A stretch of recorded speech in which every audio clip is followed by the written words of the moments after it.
ছোট্ট একটা গল্প বলবো। এই গল্পটা কিন্তু আপনাদের প্রত্যেকটা পেজে কিন্তু শেয়ার করে রেখে দিবেন, কারণ এটা কত বড় ভয়ানক এবং কত বড় ক্ষতি আপনার জীবনে এনে দিতে পারে এটা আপনি কখনো কল্পনাও করতে পারেননি। কাদের জীবনে এই ক্ষতিটা আনতে পারে?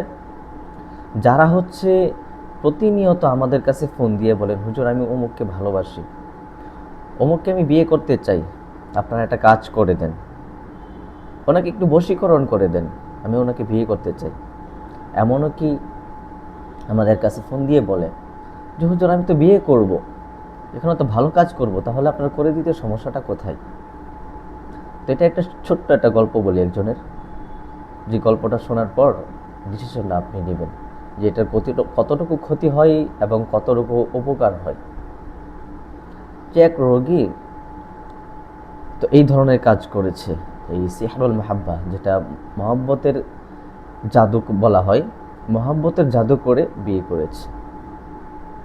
তো স্বাভাবিক, যখন মানুষকে এই ভয়ঙ্কর জাদুটা করা হয়, মহব্বতের ভয়ঙ্কর জাদুটা মানুষকে করা হয়, তখন সে তার নিয়ন্ত্রণে থাকে না, অদৃশ্য শক্তিটা তার পিছনে কাজ করে, যার কারণে সব কিছু ওলটপালট হয়ে যায়। সে নিজে না চাইতেও তার অনিচ্ছাধীন, সে যদি নাও চাই তাহলেও সেটা সে করবে। এটাই হচ্ছে সেহরুল মাহাব্বা, যেটা বর্তমান সমাজে বশীকরণ নামে চলতেছে।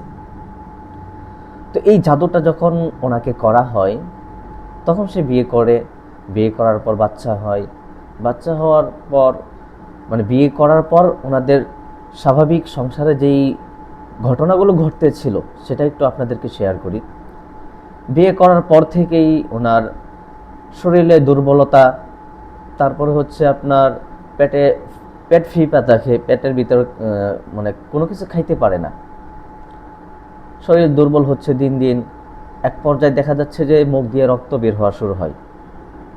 অনেক ডাক্তার দেখায় বাংলাদেশে, অনেক কবিরাজ, তো মানে অনেক ডাক্তার দেখায় বাংলাদেশে, কোনো ডাক্তারে কোনো রোগ ধরতে পারে না। অবশেষে আমাদের কাছে আসে, আসার পর চিকিৎসা নেওয়ার পর আলহামদুলিল্লাহ আল্লাহ তাআলার ইচ্ছাই সম্পূর্ণ করতে পেরেছি। তবে যে ভয়ঙ্কর জাদুটা ছিল পেটে খাওয়ানো জাদু, যার কারণে আমরা রুকিয়া করার পর জাদুগুলো বের হয়ে আসে। যখন জাদুগুলো বের হয়ে আসে তখন ওনাকে যেই মানে উনি তো এই বিয়েতে বা এই ছেলের প্রতি কোনো আকৃষ্ট ছিল না, ওনাকে তো জাদু করে আকৃষ্ট করা হয়েছে। ওই প্রভাবটা থাকার কারণে যতদিন জিনটা ওনার ভিতরে ছিল, জিনের ভাষা যতদিন ওনার ভিতরে ছিল, সে ওর প্রতি আকৃষ্ট ছিল এবং দিন দিন সে নিজে ক্ষতিগ্রস্ত হচ্ছিল, ওনার সন্তান ক্ষতিগ্রস্ত হচ্ছিল, সংসার ওলটপালট হয়ে যাচ্ছিল, কিন্তু সংসার ছেড়ে যাচ্ছিল না। যখন এই জাদুটা আমরা কাটিয়ে দিই, যখন তিনি সুস্থ হয়, স্বাভাবিক মেজাজে হয়, অতীতের সব কিছু বলে যায়। অতীত ওনার কোনো কিছুই মনে থাকে না, মানে হচ্ছে অতীতে যেটা করেছিস তিনি, সেটা সে কল্পনায় আনতে পারতেছে না, এত ভয়ঙ্কর পর্যায়ে চলে গেছে এটা। সর্বশেষ কি হলো? সংসারটা ভেঙে গেল। মাঝখান দিয়ে কি হলো? ছেলে পাগলের মতো হয়ে গেল।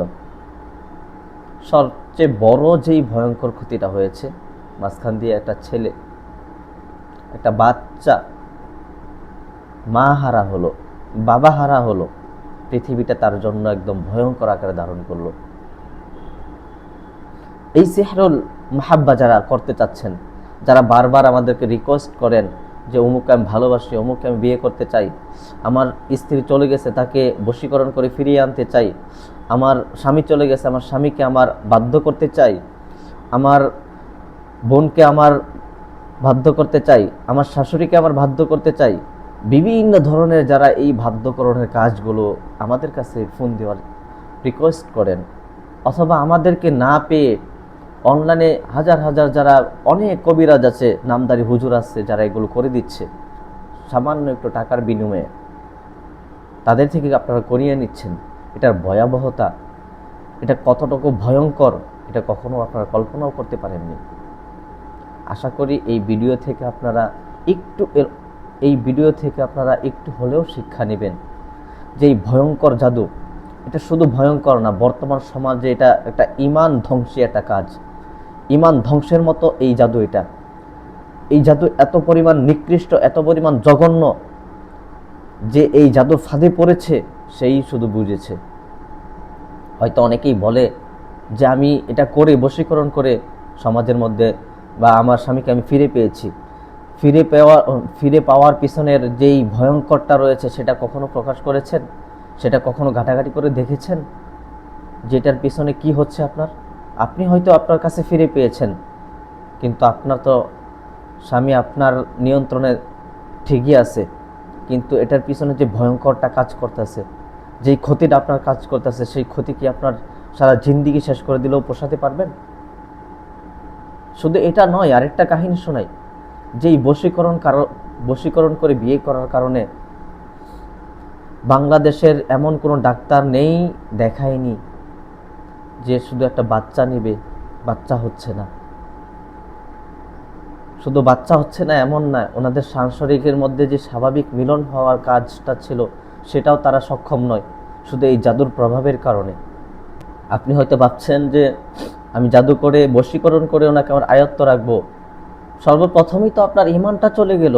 আপনি দুনিয়াতে আসছেন আল্লাহ তাআলার ইবাদত করার জন্য, আল্লাহ তাআলার সন্তুষ্টি অর্জন করার জন্য। দুনিয়ার একটু মহব্বতের জন্য যখন আপনার ঈমানটাই চলে গেল, দুনিয়ার একটু কাউকে পাওয়ার জন্য যখন আপনার ঈমানটাই বিক্রি করে দিলেন, তাহলে আপনার দুনিয়াতে এসেই লাভটা হলো কি?